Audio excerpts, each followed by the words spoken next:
لبيك اللهم لبيك لبيك لا شريك لك لبيك إن الحمد والنعمة لك والملك لا شريك لك. By Allah, whose house the devoted pilgrims visit, responding to Abraham's.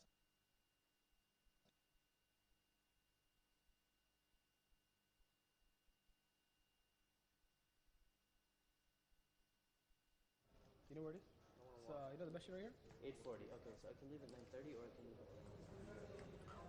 Or if you want, if you want to do me a favor, or if you want to eat first. I was going to say we can go to the bookstore first. That's a deal. I'm hungry. But then you're going to want to eat.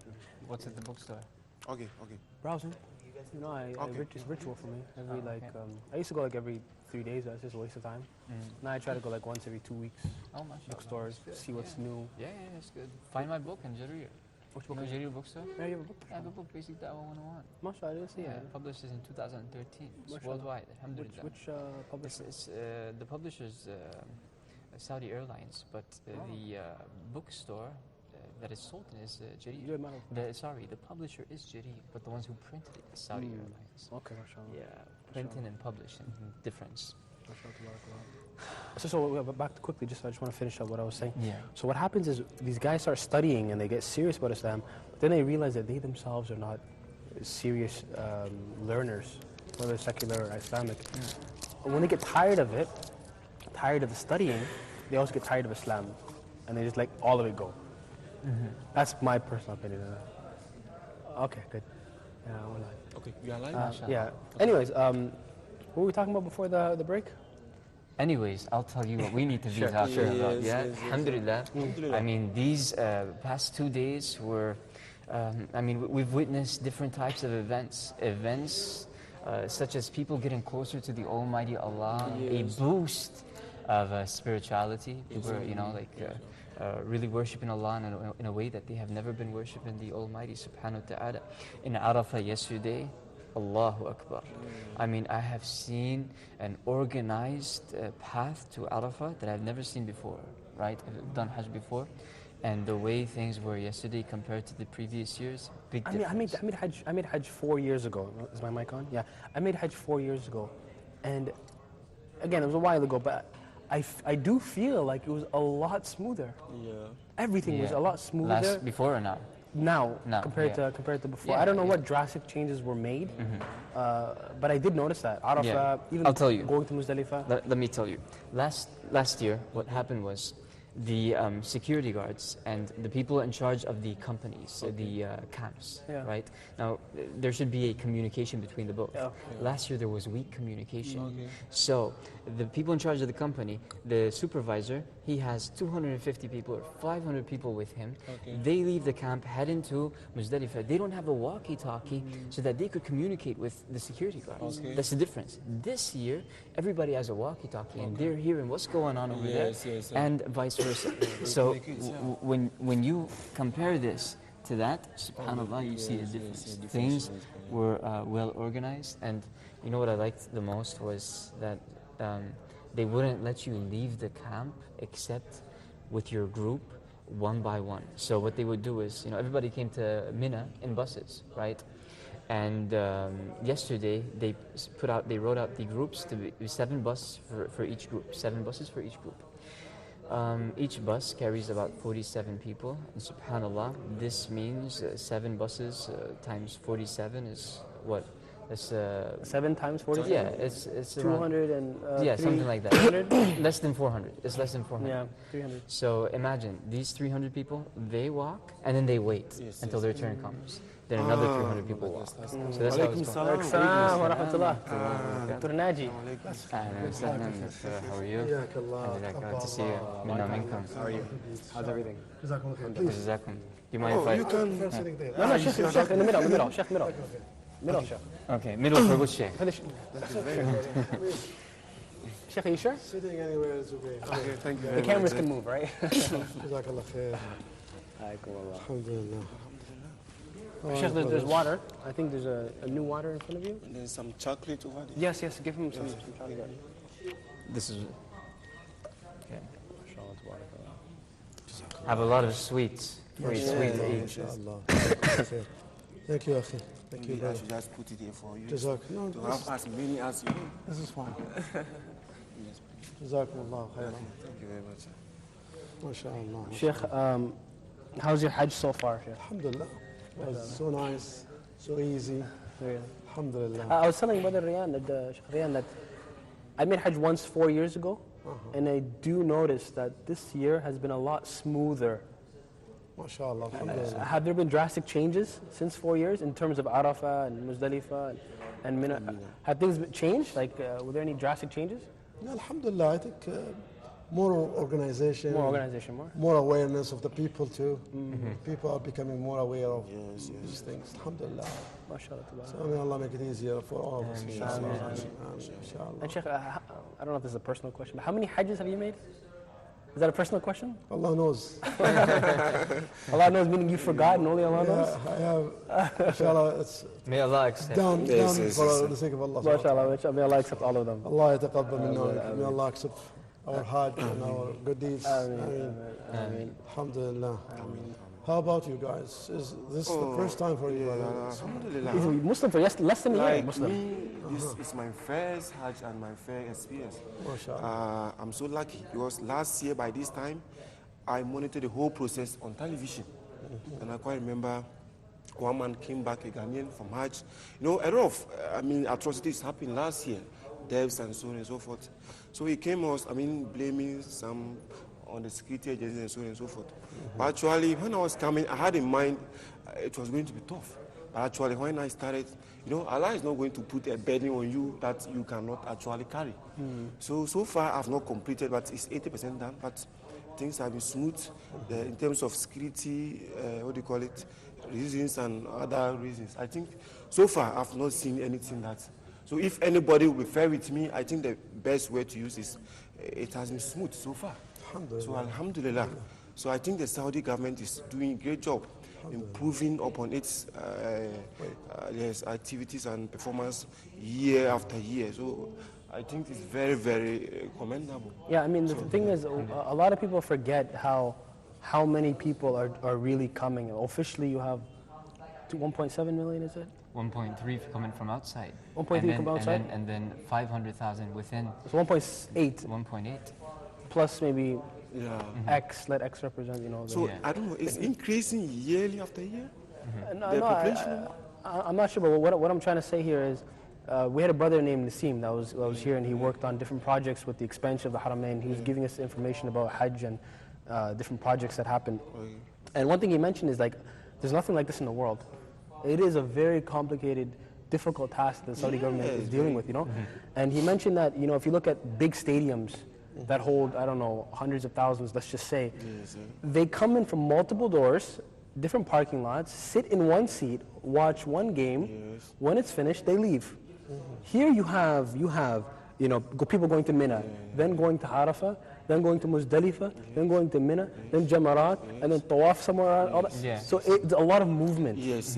And a large number of people, so it makes it a lot more complicated. And Saudi government, mashallah, Like you said about the stadium people, they are even supposed to sit for a few hours. Yeah. But look at this Hajj. Yeah, It's going to days. continue more than Days, yeah. the period is very long. Exactly. And a lot of things are involved.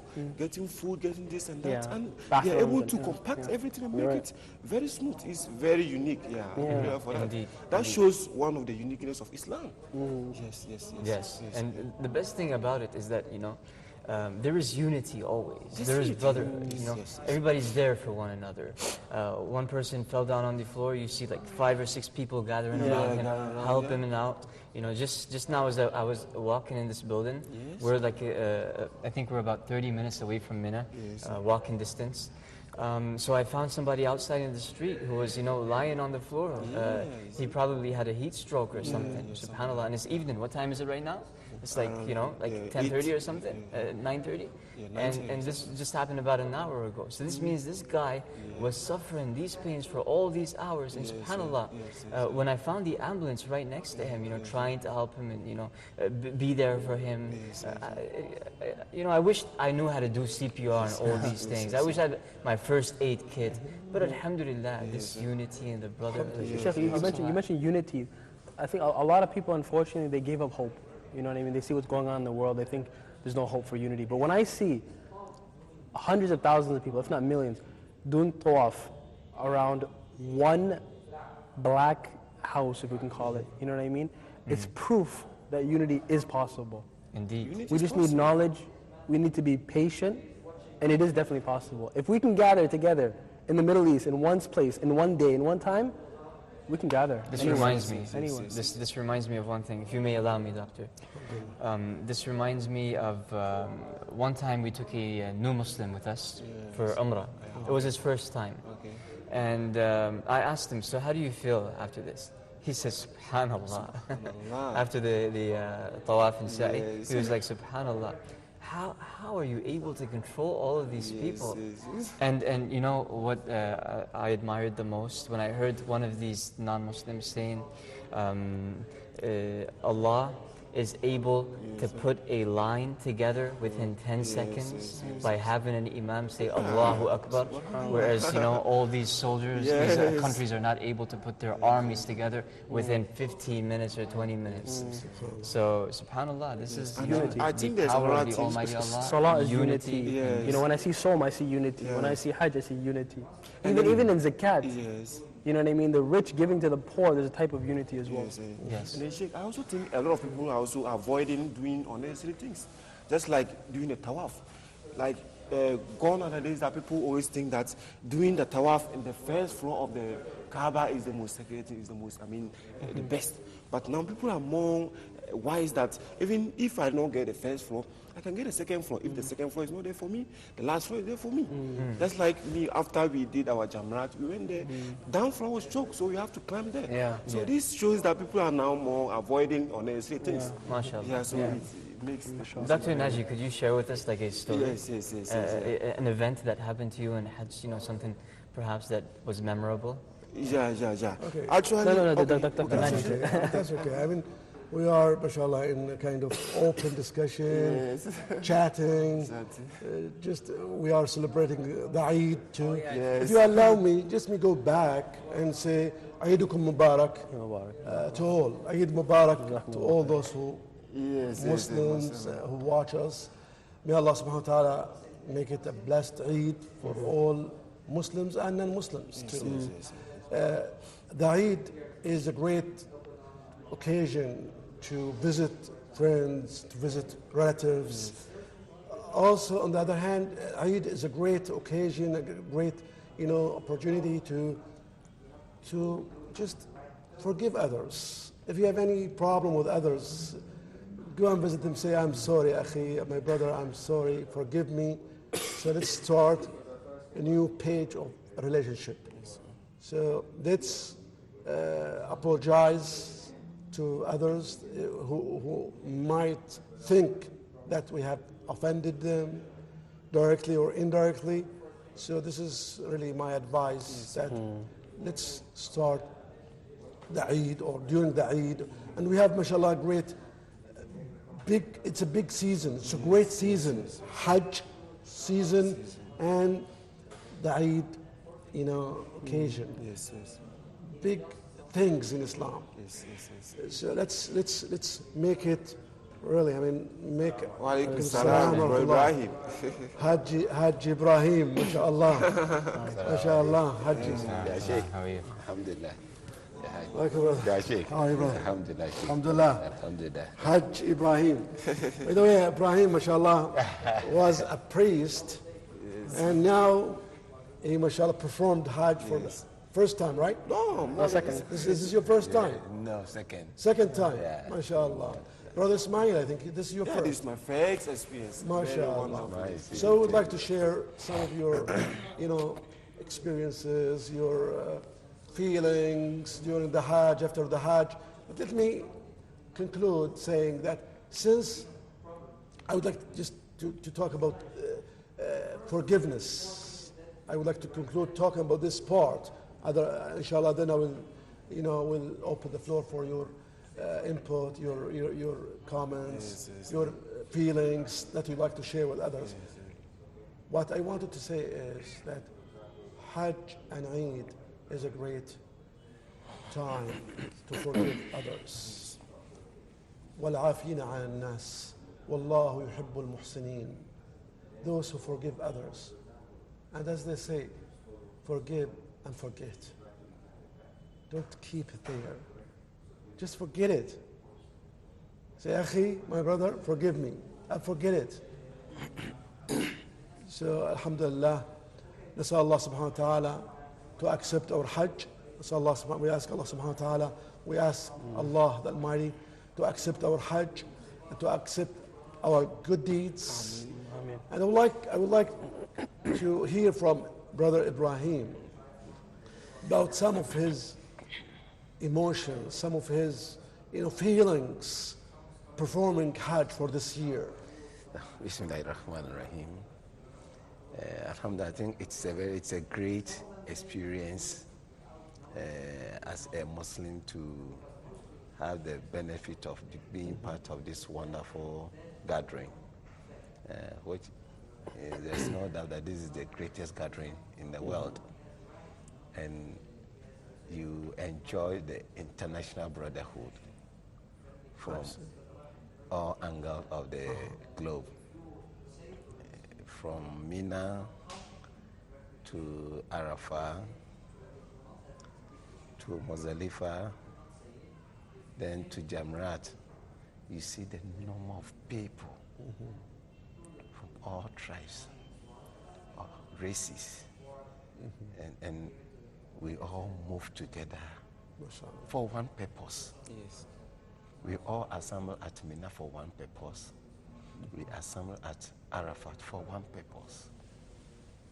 I see. We assemble at Muzdalifah for one purpose. And then we move to Mina for one purpose. Such gathering always makes me remember those days when I was an enemy to Islam. There has never been any festival that has all the people with same understanding and same accord. Today, for instance, the whole world, Muslims worldwide, celebrate Eid al-Adha. Unlike in those days, when some section of Christians are celebrating Christmas, others say no, Christmas is not biblical. So we are not celebrating it. But same Jesus, same Bible, same Christianity. It is very, very wonderful. For instance, Jehovah's Witnesses, we don't celebrate Christmas, but we count ourselves as part of the Christendom. We don't celebrate Easter. Even when you come to Ghana, for instance, there are part of Ghana that celebrate Christmas, but on a different date. We have a town in the central region or central part of Ghana. They celebrate Christmas on 1st January. 1st of January. 1st of January. How did they get to that conclusion? They feel the 25th is not the proper date for which Like Jesus was born. The week after, okay. Yes, a week after. And unfortunately, both dates are all wrong, even according to Bible. The 25th is not in the Bible, and the 1st January too is not in the Bible. Islam, everything goes on smoothly. Beside the spiritual aspect of the festival, that is Hajj, and then also the enjoyment of international brotherhood, I think it also gives you that Allah is behind every activity that is done by Islam. Because for you to host millions of people, it's very wonderful. And if you look at the way the Hajj is organized, at a point in time, they know number of people that Medina can contain. And as the pilgrims continue entering Medina, they know when to shift some from Medina to Mecca, so that Medina will not be over crowded. And finally, they will all have to assemble at Mecca. It's very wonderful. The wisdom behind this organization is truly amazing. You also look at the security aspect. This here was so wonderful. I saw that the security personnel were not only concerned about the security issues, but also the welfare of the pilgrims. Service. Wonderful. It's so amazing that you see a security man who is vigilant at his security post, at the same time feeling for the pilgrims, therefore springing water on the pilgrims. It's so wonderful, very wonderful. Very wonderful. You also look at the expansion and other facilities that has been provided for the pilgrims to ease their burden. In fact, we really must recommend the kingdom, the king, the prince, and all those involved. This worries me, and I cannot hesitate in questioning if some country, precisely, I have to be precise, Iraq is claiming that, Iran is claiming that Saudi government is not fit in organizing such activities, therefore it will be handed over to them. My $1 million question to Iran is that, how can they convince the world that they can do it? What experience do they have? That is it. What experience do they have? This is test and proving. Try and test it. What experience do they have? We want to tell them that we, the Muslim world, we are content with the organization of the kingdom, the king and his executives. We are content. We are proud of them. And we continue to remember them in our prayers. I'm a Ghanaian, but as a Muslim, I see the kingdom as my kingdom, and I see the king as my king. I'm so proud of him and his prince and all the ministries, those personnel involved. So we want Iran to keep quiet. They should keep silence. Exactly. Our king will continue to organize the Hajj. They should only humble themselves and come and benefit from the wonderful arrangement that is done by the king. They should keep quiet. My brother, it's so amazing. So they should not disturb. Making those noise, they are disturbing the whole Muslim world. Yes, we cannot trust them. We cannot even give Medina even for them to organize it. They will fail us. They will fail us. Not alone, the whole Hajj itself. So they should keep quiet and allow our king to focus his work. We are proud of our king. We are proud of the prince. We are proud of all those involved, and we will continue to remember them. We owe them a duty to appreciate. For reward, it is Allah who will give to them.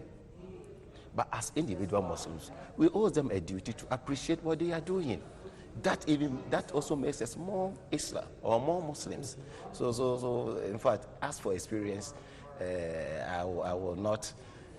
I lack words to describe how I am feeling the whole thing. I lack words to describe. Thank you, Brother Ibrahim.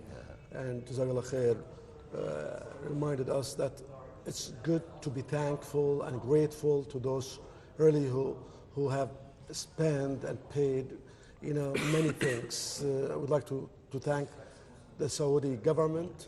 We'd like to thank all the people, the persons, all those who made the Hajj possible for all Muslims. So Jazakumullah khair, may Allah reward them, may Allah bless them, may Allah subhanahu wa ta'ala accept their good deeds. Inshallah, we will try our best to add and to improve and make the Hajj easier and easier and easier. And may Allah accept this great work from the Saudi government. Brother Ismail, since we're a previous Christian, now after, mashallah, going through this new person experience, being a Hajji or Hajji Ismail, new title. Now you have a new title.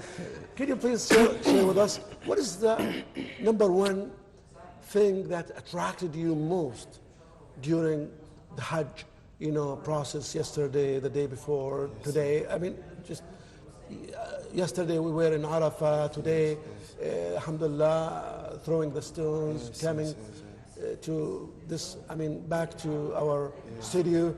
What is the number one thing that attracted you most? Thank you very much, Sheikh. I think it's simple to me. One of the things, I have numerous things that actually attracted me. So I said number one. What is the number one? The international brotherhood. Is one of them. And I'm just experiencing it right now.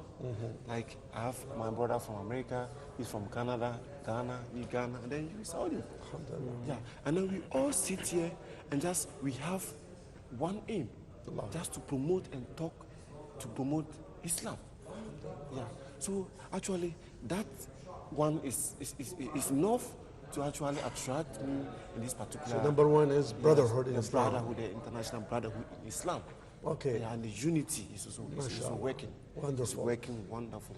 I would like to ask Brother Ryan to share with us other beautiful things, benefits, and lessons that you came across, whether in this Hajj or the, mashallah, times that you have done Hajj in the past. Yes, it's a really good point and a question you brought up. And I do have many experiences and benefits, alhamdulillah. Being a leader of a Hajj program, you see the people who are with you, you know, some of them are new Muslims, some of them are born Muslim, some are first timers, some have been, you know, performing Hajj for the past 2 decades or something. So these experiences kind of, you know, reflected upon me and somehow made me a better Muslim. SubhanAllah, after every Hajj, my faith boosts so high and I'm able to influence others and bring them closer to Islam in a different way. SubhanAllah. It's like Islam, Hajj, you know, completes your Islam. Without Hajj, and even if you renew it, even if you keep doing Hajj over and over, the Prophet Muhammad ﷺ said, renew your faith by saying, La ilaha illallah, right? You constantly renew your faith by saying, La ilaha illallah. So imagine if you are performing Hajj once every 5 years or once every 6 years. I'm not thanking you because you're praying, you know, it's you're commanding you to. I'm not thanking you if you have a good akhlaq because Allah commands you to do that, you know. So what happened, all of them were in very bad shape. The half of them died. SubhanAllah, what happened when they came the helicopter, you know, the last man they came to was this guy. There was far away, was sitting and looking around, you know, and it's like he was very dizzy. See things, you know, moving was. Maybe you're shocked in loss. Maybe shocked, thing like that. SubhanAllah, what happened? All the people they pulled them in the helicopter and go to the hospital immediately. And the last person was this guy. And you know, this guy was in the baddest shape. SubhanAllah. But SubhanAllah, Allah wanted that they will leave him that the helicopter will leave this guy so that he will know help come to him. We will know in the end of the story why. SubhanAllah, they took him, and I was sitting next to him, and the people of the rescue team, they were not enough. The guy said to me, take was like a balloon, like a ball, okay, and it go inside your mouth, and you must press it, the ball. Okay. So he said to me, press it, bro, and I will, you know, because he passed away. It was Yes. 2 seconds ago was you know, looking around and he was in good shape, clearly. But SubhanAllah, when they took him and they put him on the bed, he was saying he was going. When he's going, and when he was going, I always say this, SubhanAllah, he looked into the sky with so much fear, and his face, you know, there was so much fear inside it, and so much, I'm sorry to say, bad deeds. We all have bad deeds, but we clean ourselves. There's someone likes to be dirty, only a crazy guy. We all make mistakes, but if we are, sorry I'm saying, bad people, we don't clean ourselves. We have no problem that that our heart is in danger. Maybe we go die in a bad way. We don't care, because the akhirah, the hereafter, is not in our hearts. But if your people believe, then we could not live like this way. We must change and make tawbah. And when we're making a mistake, clean ourselves. We are running to do it, not the end of the day after so much hours, quickly. SubhanAllah, what happened? He passed away, and then he said to me, stop pumping. He's gone away. SubhanAllah, We didn't know what is the story. Only after we go to the brothers in the hospital in Medina, and they, alhamdulillah, two of them were in good shape. And we asked him, what is this guy that was, he was the driver. What was the issue of this man? Because he died in a bad way. And even I forgot to say, when we go to him, first of all, when we went to him, I forgot to say it. And then when we were saying, brother, inshallah, it will be all right, brother. The team is on the road, and no problem, it will be all right. Don't be afraid. Just say much la ilaha illa with your tongue, and it will be all right. And he was doing like this, with his last power, and we thought he was in good shape. What happened when we come to him to say to let him, remember the situation and that he benefits from it? Say la ilaha illallah, go. I don't put la ilaha illallah. Why? We know in the end that the Prophet, subhanallah, was not a practicing Muslim. He was not because he was smoking, but he was smoking in the Quran. The brothers have performed Umrah, and they ask him, brother, you are how you said it, you are the smoke, it has bad effect on us, please stop smoking. No problem, it's halal, smoking is halal with me. Subhanallah, halal. Then they want to pray. Brother, could you stop, please stop, we want to pray the salah. No, but I don't want to stop, I want to go quickly. Brother, for the prayer. Now the Prophet ﷺ says, between the Muslim, between a man and between the kufr, unbelief, is leaving the prayer. It's like a bridge, so that you will come there. Only thing you could do is simply leave the prayer and you will come to the unbelief. That's why much of the scholars says that one is not praying, he's not a Muslim. Much of the scholars says that, very much. And Ibn Qayyim, he said this is the right opinion. It's a long story, but what I meant to say, it's dangerous. It's a dangerous fact, prayer. The guy didn't pray. And when the death come, this situation, he was not prepared to go with a clean heart. May Allah forgive him for his sins and give him Jannah, inshallah. Wallah, bro. إنما الأعمال, Prophet ﷺ, إنما الأعمال بالخواتيم. The deeds is basically, you could say that someone, when he dies in a good shape, it looks like it's a sign. When he dies in a bad shape, it looks also like it's a sign. But even that, Allah subhanahu wa ta'ala is capable of forgiving anyone. So that the point is, while we are still alive, while we still live to the last breath, it's an opportunity for us to ask for forgiveness and make tawbah. Because as the point you said, when it reaches that moment where the angel comes and takes our soul out, then it's too late. It's too late.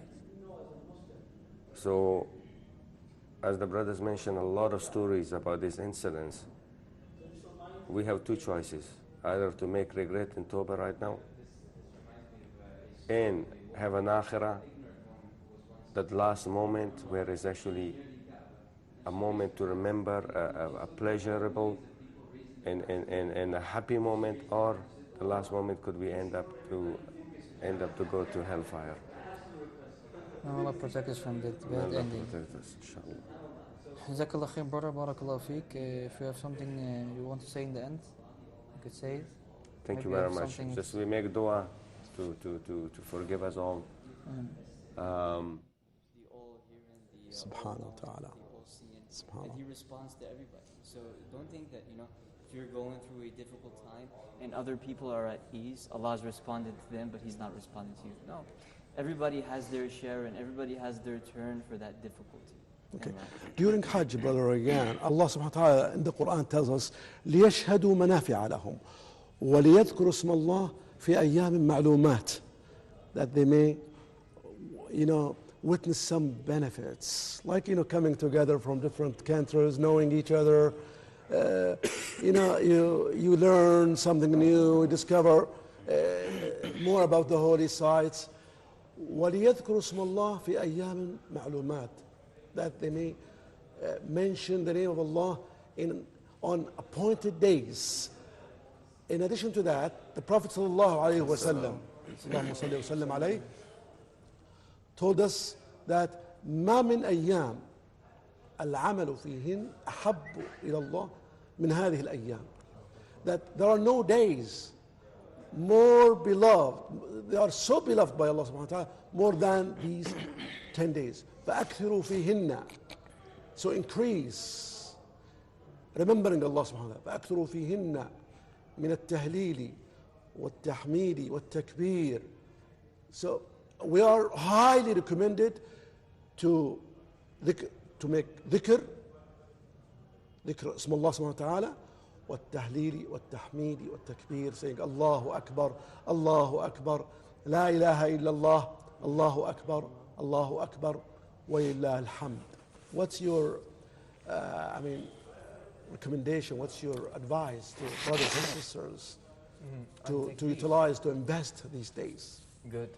I would like to shift, this question is a good question, and the topic of Tawheed, what I would like to do is combine them both. Wonderful. Right? Topic of Tawheed with Allahu Akbar. You see, Allah is the greatest. And we know that in the Quran it says, إِنَّ اللَّهَ لَا يَغْفِرُ أَن يُشْرَكَ بِهِ وَيَغْفِرُ مَا دُونَ ذَلِكَ لِمَنْ يَشَاءُ. Allah doesn't forgive that one associates partners with Him, but He forgives anything besides that to whom He wills. So when the Muslim comes on the day of Eid and he says, Allahu Akbar, Allahu Akbar, Allahu Akbar, Allah is the greatest, Allah is the greatest, Allah is the greatest, he's acknowledging, Allah is the greatest, La ilaha illallah, there is no God except Allah, Allahu Akbar, Allahu Akbar, Allah is the greatest, Allah is the greatest, Walillahi alhamd, all praises due to the Almighty Allah. You see, this brings in a verse called مَا يَفْعَلُ اللَّهُ بِعَذَابِكُمْ إِن شَكَرْتُمْ وَآمَنْتُمْ. Why would Allah punish you if you thank Allah and believe in Allah? And when you are glorifying the Almighty Allah and saying Allahu Akbar, you are reciting the takbir and added La ilaha illallah, and you've added Walillahi alhamd, Tawheed, and praise the Almighty Allah elevates your status. And this reminds me of the story of the Sahaba. You know Talha ibn Ubaidillah? Talha ibn Ubaidillah, a very close friend of the Prophet Muhammad. One day he was in the masjid. Now Talha, he doesn't have except one thobe, and his thobe has so many holes on it. So one day as he was praying, or before prayer, or probably even after prayer, the Prophet ﷺ asked him, Ya Talha, kayfa haluk? Oh Talha, how are you? Talha, he says, Alhamdulillah. You compare Talha to the people of nowadays. You ask your friend at work, Ya akhi, kayf halak? How are you? Wallahi, honestly, debts and problems and whatnot, wallahi. I've been waiting for my salary for 3 months, but I didn't receive it. I've been waiting for that promotion for 2 years, but I never got it. And you ask Talha, kayfa haluk? And he has one thobe. And this thobe has many holes in it. He says, Alhamdulillah, Alhamdulillah. So the Prophet ﷺ, he gave him his shirt as a gift. Talha takes his shirt and he's very happy.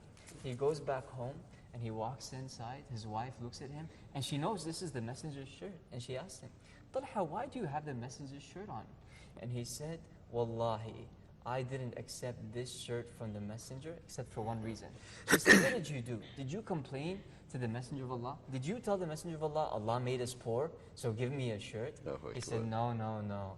He said, I didn't accept this shirt from the messenger of Allah except for one reason. He said, إِلَّا لِأُكَفَّنْ فِيهِ بَعْدَ مَوْتِي حَتَّى إِذَا جَاءَ الْمَلَكَانِ لِيَسْأَلُونِ فِي الْقَبْرِ مَنَ الرَّجُلَ الَّذِي بُعِثَ فِيكُمْ أَقُولُ وَصَاحِبِ الْقَمِيصِ الَّذِي أَقُولُ. He said, Wallahi, I didn't accept this shirt from the messenger of Allah except for one reason. What is that reason? Except so that when I die and the angels come and ask me the 3 questions in the grave, and they reach the question of who was the man that was sent to you, I could say, he is the owner of the shirt that I have. Allahu Akbar. Allahu Akbar. So they used to praise the Almighty Allah, the companions of the Messenger of Allah. They had nothing. And Hajj, to conclude, reminds you of the days of the Prophet ﷺ, the companions. Why? Because you are detaching yourself from the dunya and you're attaching yourself to the akhirah. You left your wife, you left your children, you left your king-size bed, you left your omelets in the morning, you left all of that, and you came to something, far away from luxury. So this reminds you of the days of the Prophet Muhammad ﷺ, and it detaches you away from the dunya and it brings you closer to the Almighty Allah. So as you are performing Hajj, you feel that, subhanAllah, this is the Day of Judgment. You're in a train, you feel that this is what the Day of Judgment is going to be like. You're in the train with like 1,000 people on the right to the left, and everybody's hot, even though the train is air conditioned, and you see people starting to pass out, and you say, subhanAllah, this is how great, this could be resembled to how great the Day of Judgment will be. May Allah protect us. Sheikh, if I could just quickly add, even when I was walking towards Muzdalifah, when I was walking like near the mountains, one thing that kept coming to my mind is the greatest people who ever walked this earth were in this area. They were somewhere here. Yes. And like you have gotten the privilege to also step there. Exactly. Even though it might not have been the exact same place, it's just in this vicinity, they were here. I always remember that whenever I'm in those valleys and I'm walking. It's a very beautiful experience. Like he's saying, the greatest people have ever walked that particular place we are just walking. They didn't have it easy like we are having it now. They didn't have cars to transport them from, maybe say, Makkah to that place. But we had technology to actually support us. So if they actually walk it, then we can also walk it. So it's I don't know. Yeah, Sheikh, it makes me feel, indeed, Islam is a religion, the only true religion. The only true one, second to none. Because every activities of Islam reminds you and push you closer to your Creator. As my brothers have said, look at the millions of people, the hardship that we've all gone through, especially from Muzdalifah to Jamrat. It has not been easy. As Sheikh was saying, those old men who were behind were complaining that the young ones were going faster and leaving them. They were not happy. They have completed it today. Ask them next year, will you like to come? They would still like to come. Despite the hardship that they went through, they would still like, if they should get the opportunity, they would still like to come. It tells you the uniqueness of Islam. Look at all the millions of people assembled at Arafah. It tells you that one day we will all assemble ourselves before our Creator. Millions of people moving to Muzdalifah. It tells you that one day, you like it or not, you will move towards your Creator for questioning. You cannot escape. Millions of people doing tawaf to one direction, as my brother said. It tells you that one day, you like it or not, we will all move towards one direction, towards one being. This is Islam. And it always reminds you about Judgment Day. We are here. There are billionaires among us. You don't see them. They are all equal. As he said, they have left their luxury homes and other things. It tells you that one day your wealth has got nothing to do. You will all be gathered before your Creator. Unlike Christianity, to some extent, some even don't believe in Judgment Day. It's said that if you do righteous deeds and you die, you go to heaven. If you do unrighteous deeds, you die. That is the end. This is Christian belief? That is especially Jehovah's Witnesses. For Jehovah's Witnesses, there's no Judgment Day. The righteous, only 144,000 among the righteous will go to heaven. The remaining righteous will possess the properties of those sinners who have died. Unfortunately, that 144,000 are all Americans.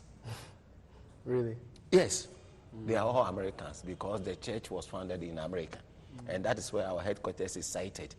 So the 144,000 that, according to our belief, will go to heaven are all Americans. So when you were Jehovah's... I knew I was not going to heaven, but I would benefit your car, your burden that you leave it. So I don't understand. You were saying as a Jehovah's Witness, you knew that you were not going to heaven. Yes. What's the benefit of being in that religion? The benefit is that the sinners will die and we will inherit their properties.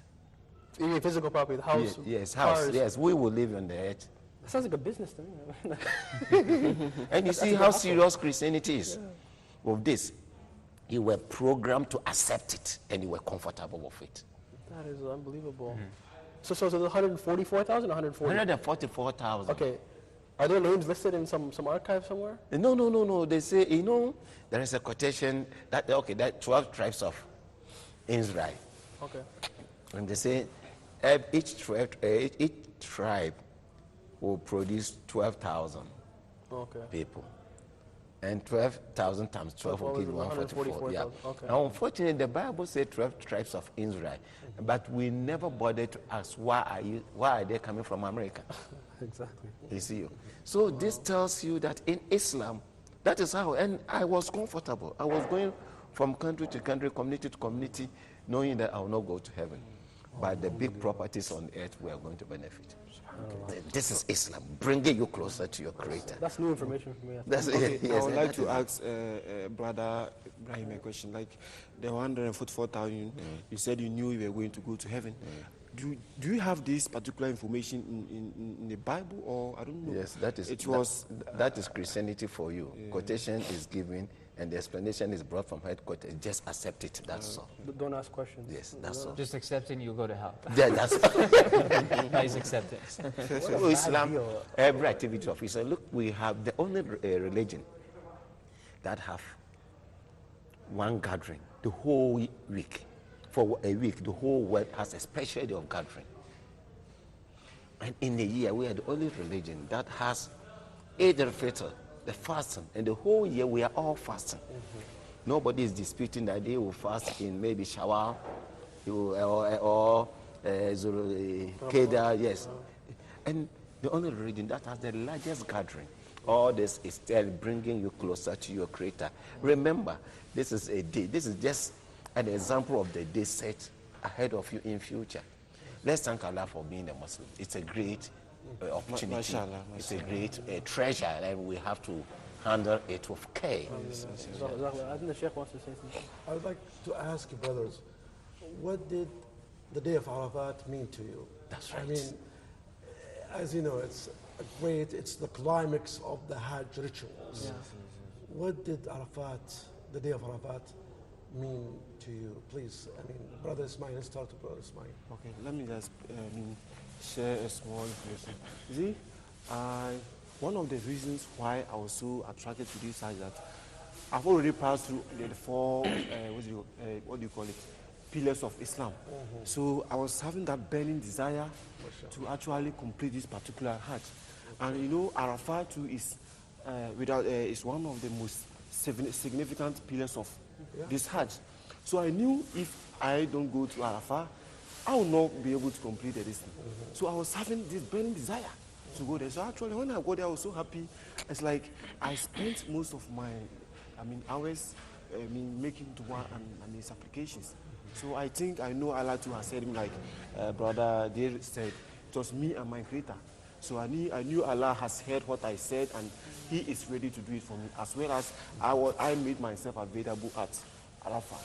Could you please share with us some of your supplications and wishes that you ask Allah for? Saudi wife. There's no problem sharing. What are some of the wishes? Allah. Actually, I actually want Allah, because I am a new Muslim. I needed to learn the Arabic language to be able to read the Quran and get more knowledge. So you ask Allah for that. Allah to give Allah to help you provide learn me Arabic. Access to learn Arabic and get more knowledge to be able to preach Islam to the non-believers. That is one of my first priority. And then I also ask Allah to, I'm not married, so I also ask Allah to make provisions for me to marry. And then I also ask Allah to, give Islam to my family. He wants to be rich so he could share his money with me. He can do it. Yes. And then I also ask Allah to, make my family Muslims. MashaAllah. Yes, because I am the only Muslim among my family. Another big concern. Yes, so I want Allah to make my family, make them understand the concept of Islam. May Allah open their hearts to accept the truth. And also to Allah to strengthen me in Islam. He should always make me like Islam most. Yes, I also ask Allah to strengthen me in Islam. And then my country, Ghana, this is an election year. I know during elections in Africa, there's a lot of violence and so on and so forth. So I ask Allah to make peace prevail in Ghana, especially this election year. Yes. Wonderful. Can you share with us some of your prayers, supplications and wishes? Sure, sure. Jazakallah. I have many wishes, and wishes are, wishes and hope are two different things. I could wish for something, but never work for it, right? Exactly. But I could hope for something from Allah and ask Allah for it and put in some efforts, right? So the wishes, I turned them into hopes. And I made dua asking Allah to forgive my mother, who passed away 5 months ago. May Allah forgive her and have mercy. And I asked, Ameen, Ameen, and the viewers, those who lost their loved ones, Ameen, Ameen, and all the Muslims, believers, men and women. So I was performing this Hajj on behalf of my mom. She never performed Hajj. She was a Muslim, alhamdulillah, and she did her shahada and passed away about 30 minutes after. Alhamdulillah. I asked Allah the Almighty to forgive her, to have mercy on her, to raise her status, to protect her from the punishment of the grave, to protect her from the punishment of the hellfire, and to grant her a status near the martyrs and the prophets.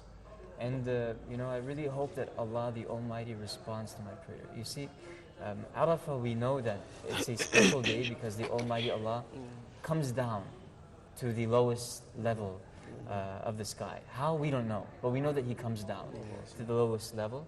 And He looks at the angels after looking at His servants, the worshippers, who are praying and asking Allah for forgiveness. And He says, what do these servants want? What do they want? And He already knows what they want. And subhanAllah, that is the moment when Allah grants recovery and relief to those who are feeling stressed. He grants forgiveness to those who have sinned and transgressed. He grants mercy to all those who sought His mercy. And He saves a lot of people from the hellfire on that day compared to any other day. Yeah, according to the hadith that we have heard from the different narrations, Allah saves on the day of Arafah so many people from the hellfire compared to any other day. Subhanallah. We ask Him to make us among them, inshallah. Ameen. Brother, some of your du'as, applications, maybe you want to get married too? No. You asked the brother a question prior to that, and that was what was Arafah? The Prophet ﷺ, as you mentioned, said Arafah, Al-Hajj Arafah. Hajj is indeed Arafah. That's, scholars understood that to mean that Hajj, the main pillar of Hajj, or one of the main pillars, is Arafah. I also feel that Arafah is dua. You know what I mean? It's supplication. And Arafah for me, to be honest with you, I just felt like I was alone with my Lord. I felt like I was alone with my Lord, even though physically there were over 1 million people there. It was a deep, secluded conversation with my Lord. Just me and Him, one way, one way, sorry. I wasn't receiving wahi. The point is, it was dua. That's what I felt about Arafah. Now, what du'as did I make specifically? Forgiveness. That's something I think we should all make. I was making a lot of du'a that Allah makes me from muqim as-salah. You know what I mean? Because throughout the Quran, you hear about the people who establish salah. And the Sheikh mentioned, I'm not sure which Sheikh it was, a few days ago, mentioned the difference between performing prayer and being from muqim as-salah, like the people who establish the prayer. And I think just prayer in general, there's no action that will get you closer to Allah except for the fara'id, the nawafil, the extra sunnah, and just constantly being someone who prays. And it's not just something you do, it's a lifestyle as well, it's salah, you know what I mean? Also, on my Facebook, I asked my friends if anybody has any, special du'as they'd like me to make. Feel free to message me. So a lot of my friends message me. And subhanAllah, overwhelming number of people were asking for dua for their mother's health. It was unbelievable. Maybe like 15 requests, just their mother's health. Not even the father, just the mother's health. So we ask for Allah subhanahu wa ta'ala to cure all of our mothers and grant them shifa. All of our mothers, yeah. And for those who passed away, may Allah grant them nothing but Jannah and Firdaus. Subhanahu wa ta'ala. So alhamdulillah, that was my experience at Arafah. Brother Ibrahim, Yeah. what were your And food reading, by the way. hopes, and du'as? Briefly. Yeah, first and foremost, Arafah tells you that if all millions of people here, including the rich, the wealthy ones, are putting requests before Allah, then it tells you that no matter how rich you are, before Allah is nothing. Antum fuqara. It's You are not. impoverished. That is it. And then some of the du'as that I made was especially when I became a Muslim, my wife was taken away from me. Wow. Yes, and alhamdulillah, Allah blessed me with a very responsible wife who really appreciates my work as a Muslim propagator. So I have experienced Hajj several times, and it is my wish that Allah give the opportunity so that next year, inshallah, she also had a chance to come and perform Hajj. That is one of my priorities. It was so dear to my heart that as she has supported me as a Muslim propagator to date, and several times I've had a chance to perform Hajj. May Allah make it possible for her also to perform Hajj. Amen. This and other things that I do before Allah. And incidentally, I just added one to her just about a year ago, and that was a lady who was so interested in Islam after graduating from university. The family was not giving her a chance, so she was so eager to get a Muslim man to marry so that she will have the chance to practice Islam. Alhamdulillah, I accepted and married her to her. So may Allah increase her in Before we conclude, just to remind all of us, remind viewers, just to remember Dhikrullah, Allahu Akbar, Allahu Akbar, La ilaha illallah, Allahu Akbar, Allahu Akbar, wa lillahi alhamd. والصلاة على النبي صلى الله عليه وسلم اللهم صل وسلم على حبيبنا ونبينا محمد. Let's go and have dinner. جزاكم الله خير. Thanks for your time and good things that you have shared with the viewers. Thanks.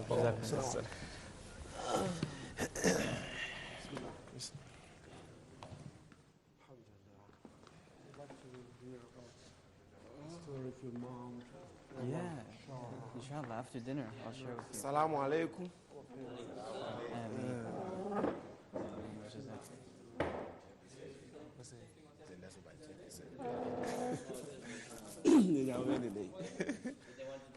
No one a woo, Elaji. I did with crowd, you only become pushing brown outside. So, maybe chips in New Year, we are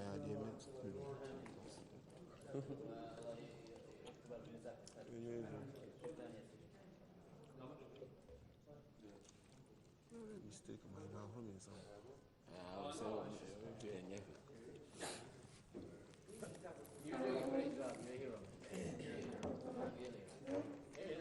This is al-bake, huh? Please, you have this your throw these things. Bismillah.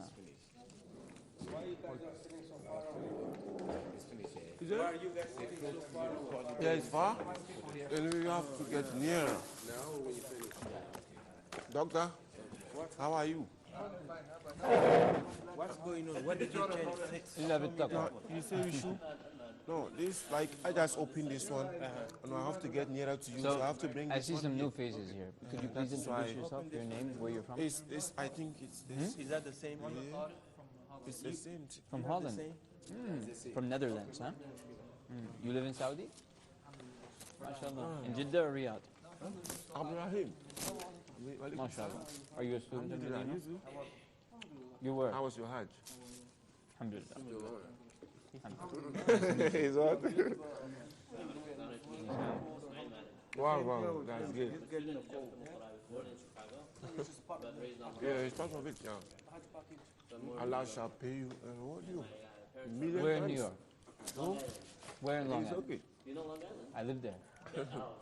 Deer Park. Your park, you're in.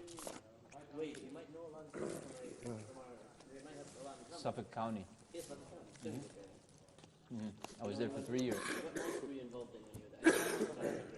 No mosque. I was involved in the streets when I was there. Yeah, with the gangsters. No doubt. This was before Allah guided me.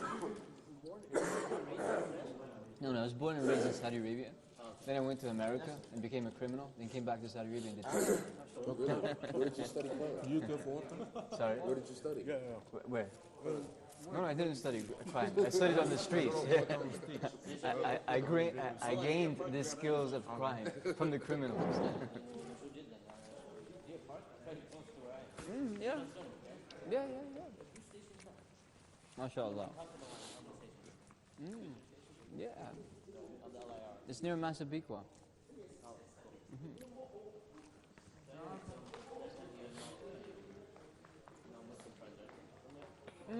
That's the thing. When you live in the States or any Western country, at the age of 16, 17, 18, you won't find many Muslims.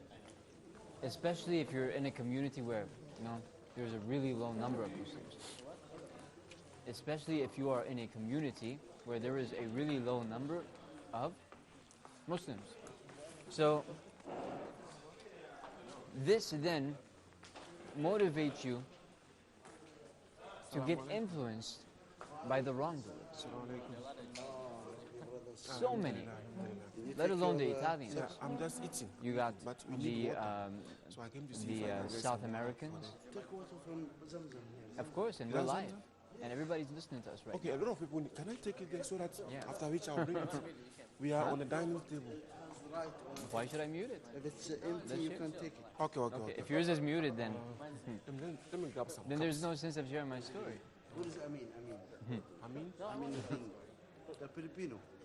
Then we have to both mute it. Because it doesn't... But let me just take it in case somebody wants to drink some. Then after that, I'll bring it back.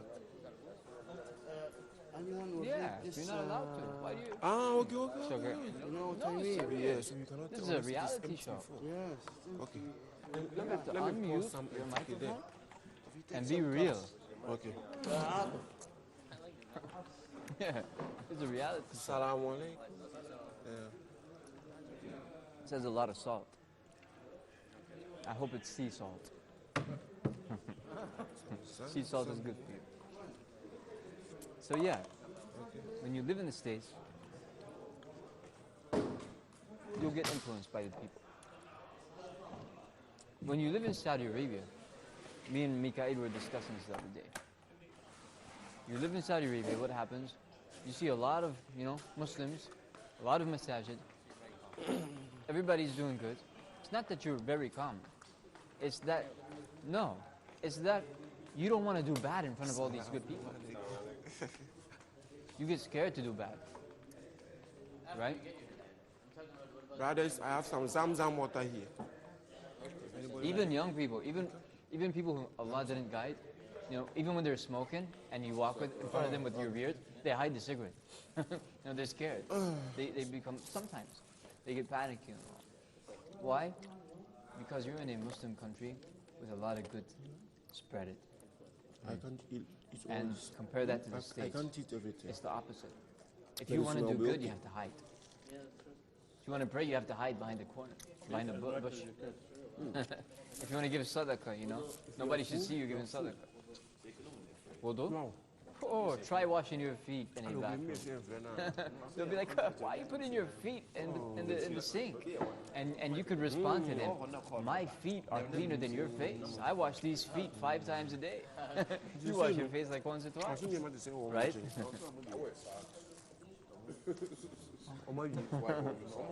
Yeah. Generally speaking, I mean. ادعو إلى سبيل ربك بالحكمة.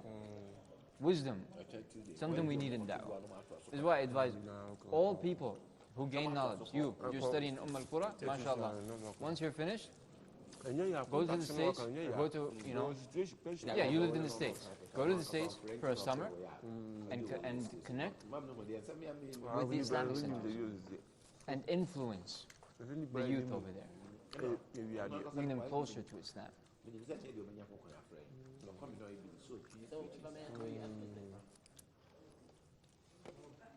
I got this question about 11 million times this Hajj. Where do I look like I'm from? By the way, the other day I was watching this.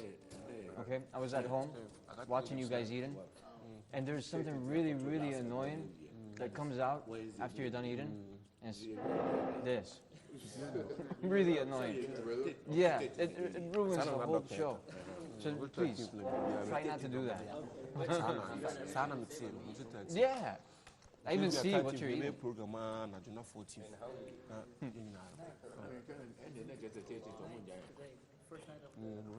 Yeah, so there are cameras all around, and they're capturing everything. Say Bismillah, and after you're done eating, say Alhamdulillah. I'd say you're ethnically Egyptian. This is the first time I get this, Egyptian. Yesterday I got European about 70 times. European. Today somebody asked me, it's like, I don't know. Allahu A'lam.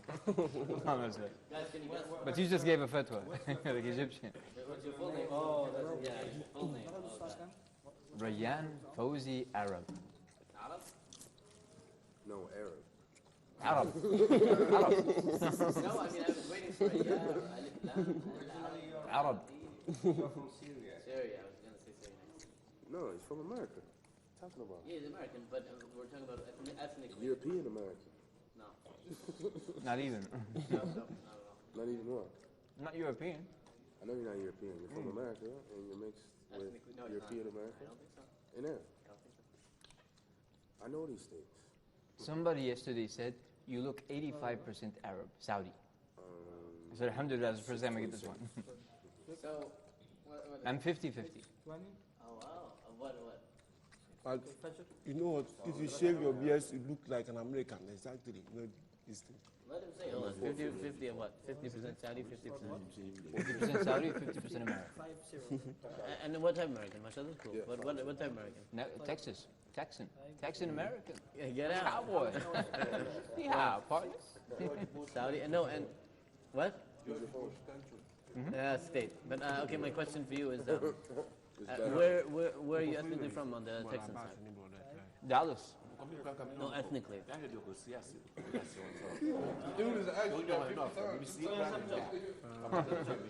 Yeah. My father, Saudi blood. I understand. I'm talking about your mom. American blood from Texas. What? There's no such thing as American blood. Ethnically, where's she from? Native American, Cherokee? No. Irish, German, Irish. mixed Okay, together. okay. Irish and German. Okay. But, ancestors are American. Of course. Yeah. But Irish, German, you're immigrants at the end of the day. We're immigrants at the end of the day. All of them. But we have no iqama in the States. Why? There's no iqama. What do you mean? Iqama? You have an iqama living here? Yeah, I do. What kind of iqama do you have? Student. Student iqama. Is it easy to get? Student iqama? Yeah. Because I'm sure many of the viewers would like to move to Saudi Arabia and study in Saudi Arabia. Yeah. So you could share with us the steps. Oh, sure. So you apply to the university online? Yeah, share with us the instructions. You apply to the university online, and then you get it.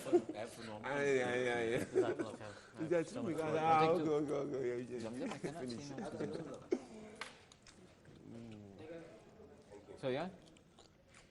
So basically, the thing is, you apply online, and you wait, and wait, and wait. And you make sure to keep all doors open.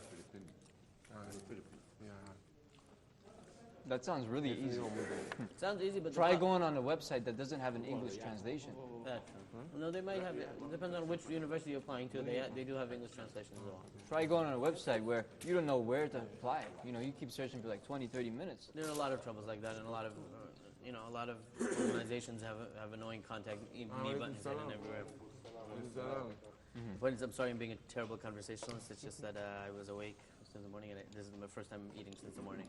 Bit of afia. Jazakallah khair. So, pretty exhausted, working all day. So. Yeah. Alhamdulillah. So, you lived in the States and now you're living here to gain Islamic knowledge. And then what? Go back to the United States, maybe get a master's degree in international relations or diplomacy or something like that. Or interfaith. Sorry, not interfaith. Comparative religion. Oh, you remember that one? or basically I get to explore my options. We'll see. What? Yeah, I'm keeping everything open. Keeping everything open. Good. I'd love to be a part-time imam. Alhamdulillah, I already am an imam in Ramadan in Iceland. Did you memorize the Quran? Yeah. Alhamdulillah. In Iceland, we have. How did you memorize the Quran? Share with us. So I went to Madrasa Tahfidh al-Quran, Sheikh Abdullah Basfar's mosque in Jeddah called Masjid al-Shatibi. Sorry, Masjid al-Shu'aybi. Sorry, Masjid al-Shu'aybi. Close to my house. Oh well, Masjid al-Shu'aybi in Hayy al-Salama. Live in Hayy al-Salama. I live in Shari' Hirat, which is just around the corner. And went there for a year. Alhamdulillah, finished. I had already memorized with my mom at home, a few exams. 7, 8. MashaAllah. Took exams, alhamdulillah, passed with the hard work of my mom. With Allah subhanahu wa ta'ala help first and foremost, then my mom's helping me, encouraging me. I was young when I memorized the Quran. It's always good to have a backup from the parents. SubhanAllah. When the parents train you to memorize the Quran from a young age, it becomes difficult. It becomes very easy. Sorry, not difficult. Very easy to memorize the Quran when you get older. You're like 16 years old. You memorize 1 juz or 2 juz when you were young, but you had the support from the parents. It becomes very easy when you reach 16, 17. You memorize it within 2 or 3 years. How long did it take for you to memorize? 1 year. From what age to what age? 13 to 14. 14, I think. But I had already memorized. 7 exams. So, what is your advice to those who want to memorize? Well, I would advise, it depends on their situations. If they go to work, if they have school, it depends on what stage they are in life. So let's say they go to work and they have a really busy day and they can't memorize it. Like, they say that, I never have time in the day. That's often the biggest thing I hear. The best thing you can do is memorize as little as you can. There's a hadith of Rasulullah sallallahu alaihi wasallam. Actually, it's a hadith of the Sahaba. They said, we used to not go past 10 ayat. We memorize and learn 10 ayat. We never go past it until we learn everything, all the benefits that in it. So it's okay to either, it depends on your end goal. Is your end goal, you want to improve your life, apply these ayat in your life, that's okay. So that could be one project. And another separate project could be you just want to memorize the ayat so later on you can recite them in tahajjud, or you get benefit from memorizing ayat. So for the one who just wants to memorize, not go to tafsir, not go to Quran and all these things, best thing for them, in my humble opinion, and I could be very wrong, is that especially if they work, take some time out. As little, just memorize. Start with half a page. But Michael enjoys spices a lot. Keep repeating a lot and listen. Always listen to Quran in the car. You put your headphones on in your free time, at work, or if you go to uni, then when you're walking between classes, always keep those headphones plugged in. Keep playing the surah that you're supposed to memorize. Eventually, it becomes people when they listen to songs a lot, they end up memorizing the lyrics. Al-Quran min bab al-awla. Quran is much more important than anything else in the world. And studying in an Islamic university probably encourages you to memorize the Quran, right? I mean, and every semester, both of you are students of. You're Imam Muhammad bin Saud, you're al-Quran. Every semester you have to memorize how many chapters of the Quran? It's not as strong as people think it is. Yeah, and also they don't really. It's not as strong as people suppose. So there's 1 juz, 8 semesters, 8 juz. But people don't take it seriously. And that's fine. That's not fine. But their focuses are elsewhere on other ulum. Yeah. Share it. I mean, let's share it. Sharing is caring, right? Eid Mubarak, brother. Eid Mubarak. Today? But they're all staying, No, I don't like gluten. Gluten is wheat. No. Bread. I like your way of thinking, bro. Some of them sneak out and go. For instance, yesterday I was in Mina. So apparently our friend Sheikhna is saying that we're watched even when we eat. He saw us eating last time. But officially, no. Well, I mean, I always suppose that, when we're eating, there's a little bit of privacy? Yeah. When you hide inside, probably. I would love to, but they told me to sit here. So I thought it was just like the cameras are there, but there's no focus with the sound. But alhamdulillah. Don't worry, there's no zoom in, so they can't see the crumbs all over. Yeah. They can see how the place is. Yes, I've gone to all the places, like the exception of Mina. Yes. Wait, don't say it too loud because you can see like the police from far away. Over there? Wow. Creepy. But they don't use it. What did you want you to do? They're nice people. Walk or get out. I'm telling you the deal. No, I'm done. I'm done. Alternative. How can you don't How are you? How come they don't bring garlic? That's the question. I'm good, Doctor. Al-Bake is not Can I a call you bake Doctor without now? garlic. Can I call you Doctor now? But that is too late. It is reasonable. Yeah, but you're not, now you're wearing your clothes, so I can call you. It is Come reasonable. on, man. I can call you Doctor.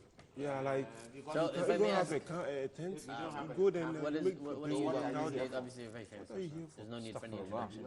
But like So I when it think comes it's to knowledge-wise or da'wah-wise, or what are your projects and what do you do? Alhamdulillah. I'm currently working on a program called Himma College. Himma College.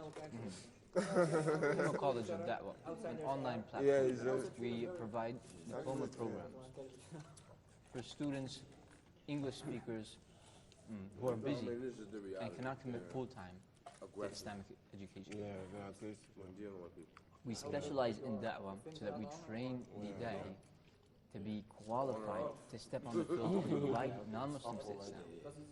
And we also have different courses such as hadith, fiqh, tafsir, tajweed, and so on and so forth. Stories of prophets, seerah, etc., etc. I'm not saying anything. So within 3 semesters, I'm sitting here aggressive. I'll give you a hug. we give the student the key to go out and give da'wah. And this is what I'm focusing on right now. I'm the president of Himma College. I'm also an instructor of Aqidah and Da'wah. So, bro, if you go to America, do they call you Al-Haji? I know him. Not personally. Chadi Suleiman, No, not unless I tell them. he was with us like 2 days ago, 3 days ago, from Australia. But officially, you are supposed to be called Al-Haji. My question for you, Yusuf Evans is the one who used to be a Christian missionary or something, converted to Islam? Yeah, Abu Musa Abu Akari, he's also He works with you.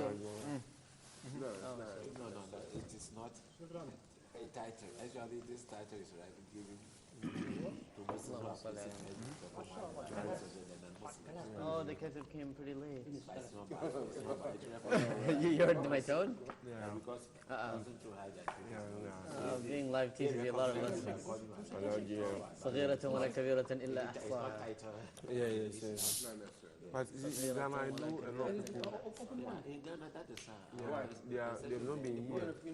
yeah, that's why even in Ghana, every Muslim. You're live. Stand by. He's the one who can announce the standby all the time? I love when he says that. He says it? No. Yeah, he does. He's the one who says it? Another guy. Stand by. Yeah, it's a question. It's awesome, guys. Sheikh Ismail, Hey, Sheikh Ismail. how you doing? Me and you, I mean, you have to distinguish between our names. You Ismail, me Ismail. Yeah. So we have to have some. But definitely, He's there's Ismail. the difference because Yes. The Ismail. Al Ismail. And me is what? Yeah, Al means What D. does Ismail One mean? has to be You know? junior. Yes. What does Ismail mean? That is a big question. Allah hears.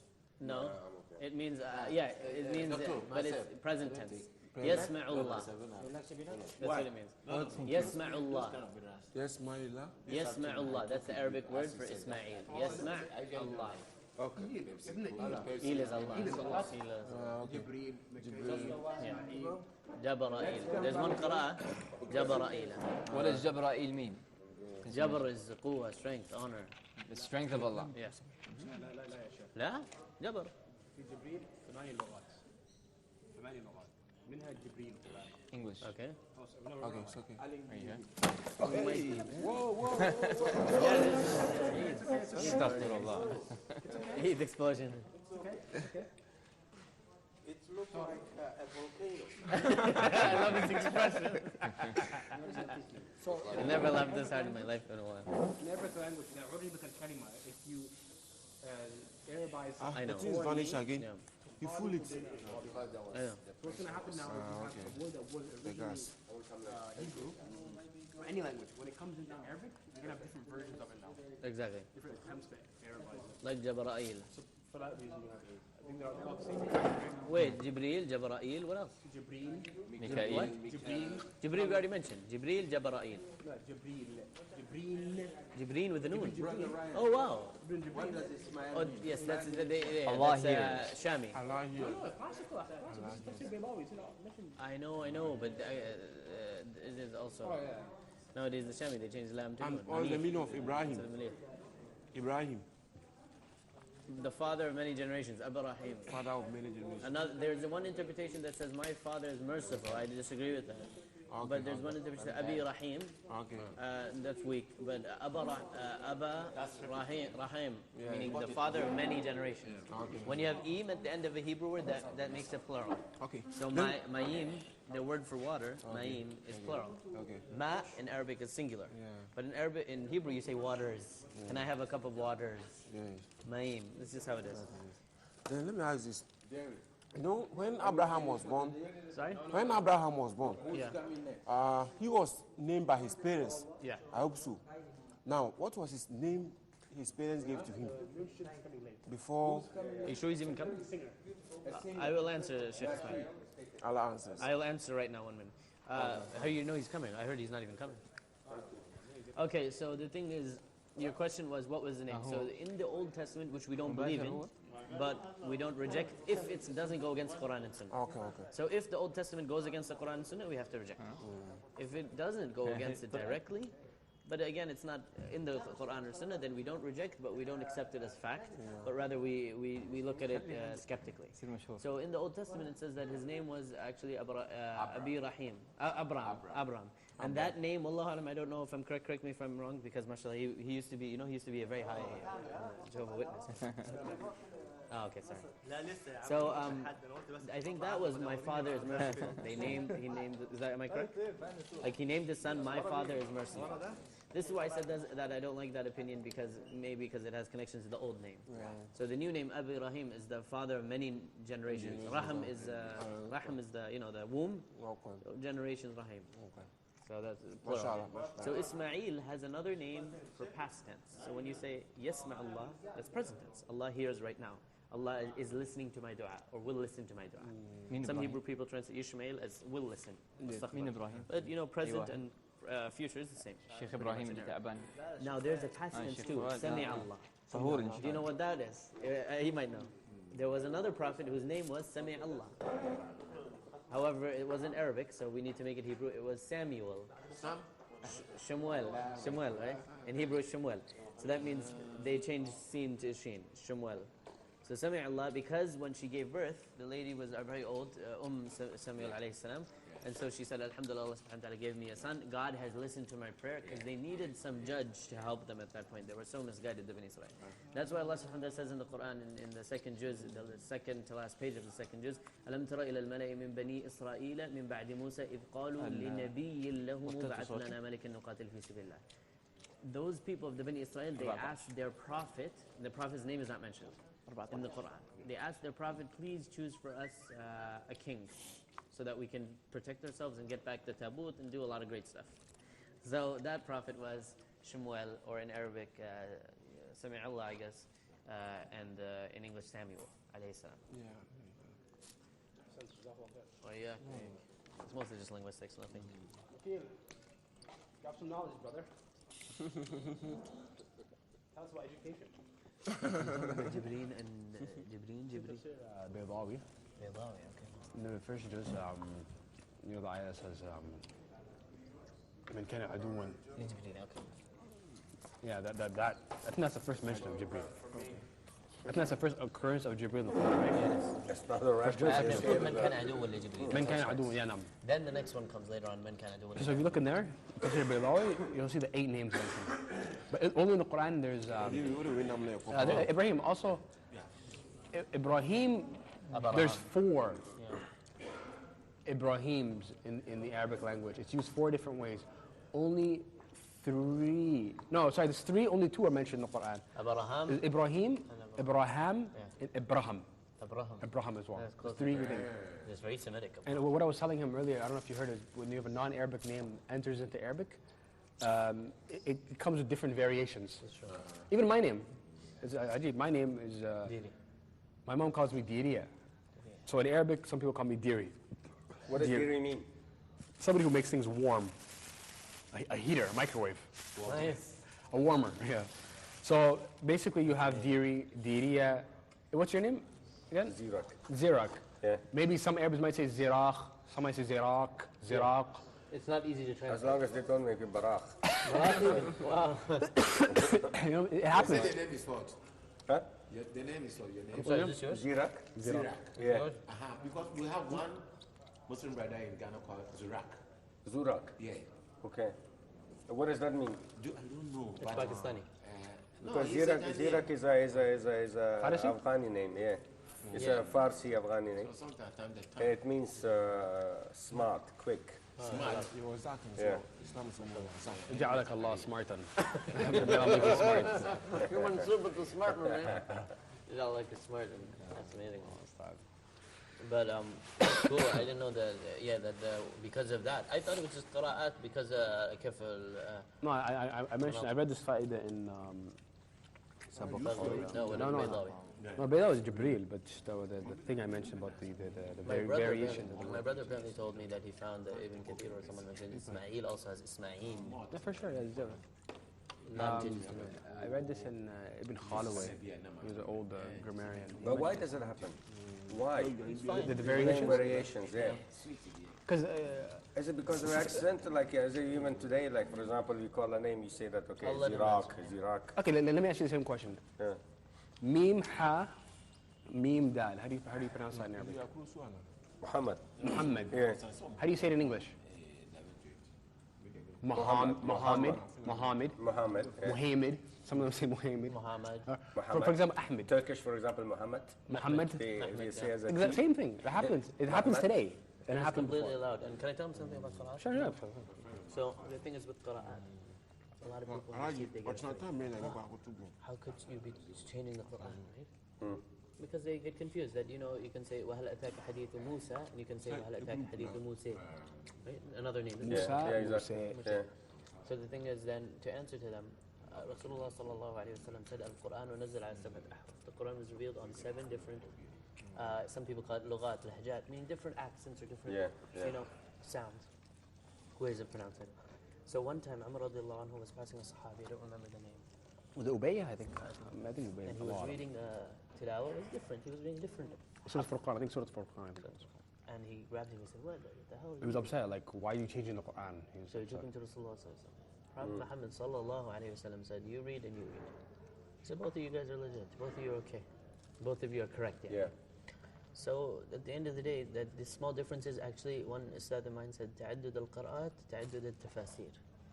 More qira'at, meaning more changes. Let's say if there are difference between pronouncing the words in different qira'at, recitations, it gives you more tafsir. Same meaning, different tafsir. So let me give an example from Surah Hajj.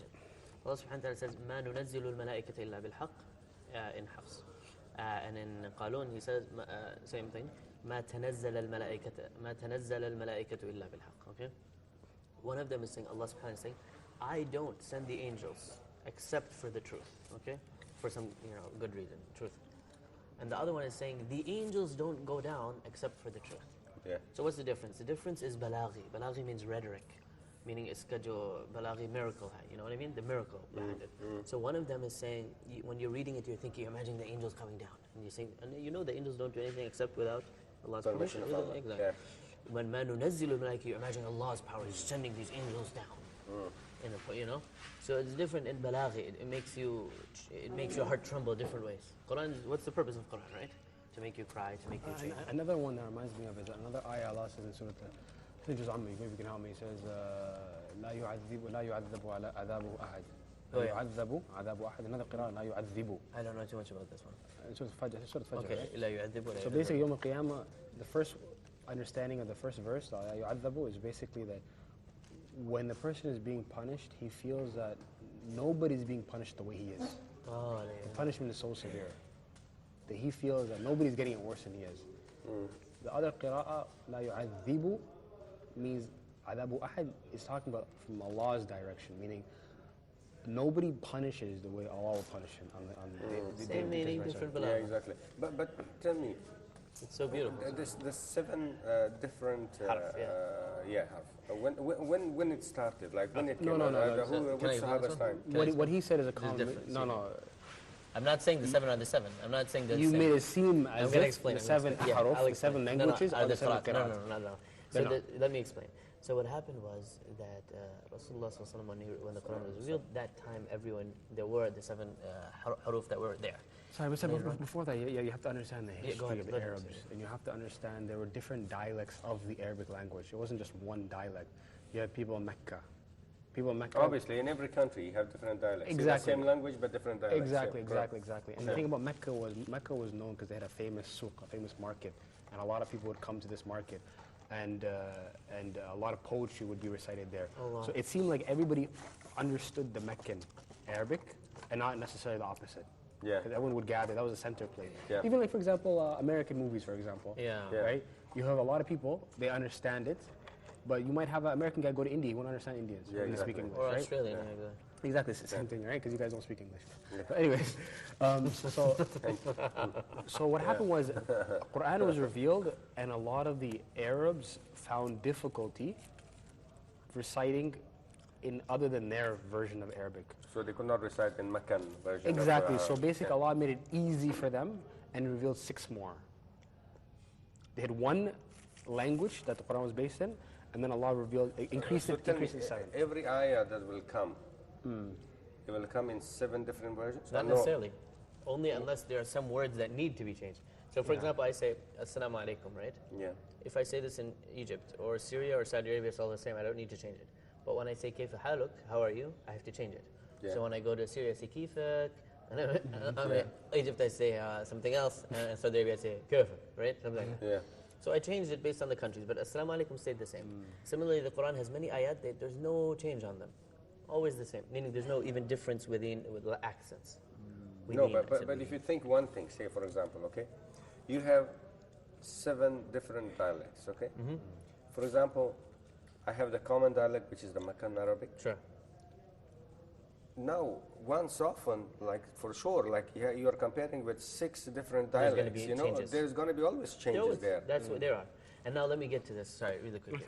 So what happened was eventually these dialects started spreading and Islam started spreading, and even the people who had really weird dialects started saying, let's do it in our own, right? The ones in the north, the Persians started saying, you know, we might as well read the Quran in Persian, right? This started happening. So what happened at the time of Uthman radiallahu anhu, most of these ahruf kind of disappeared because he decided to compile the Quran and kind of... What I heard and what I correct me if I'm wrong. Is that what happened was that people in Mecca, like the incident that happened with Uthman, I believe it was Uday, it was clarified to them immediately by the Prophet ﷺ. Eventually when Islam spread and people started using all these ahruf, when they would gather and they would meet each other, they would think, they never heard that other harf. Yeah, they would think it's another ayah. What are you doing? What are you doing to the Quran? Why are you playing around with the Quran? So a lot of fitna started happening. Okay. And again, this is from what I don't. I hope this is not live, but from what I understood, and please correct me if I'm wrong, and maybe if anyone's listening, just do your own research. What happened was, Uthman, you know, very intelligent person, he thought, you know what, I don't want this getting any worse. You know, this is at the time of the Sahaba and Tabi'een, it's already bad, it's only going to get worse. You know what I mean? More ignorance. Let me just bring everybody back to one harf. Yeah. Okay. So he compiled the Quran in the harf of Quraysh, the language of Quraysh, and got rid of everything else. Sorry for the interruption. Yes. Are we we live? are. Yeah, could we sit on Are we live? Yes, we are. Oh, God. Come on. I think it's something, Let's sit near maybe the... you can actually explain. We can ask him. It's a very good discussion.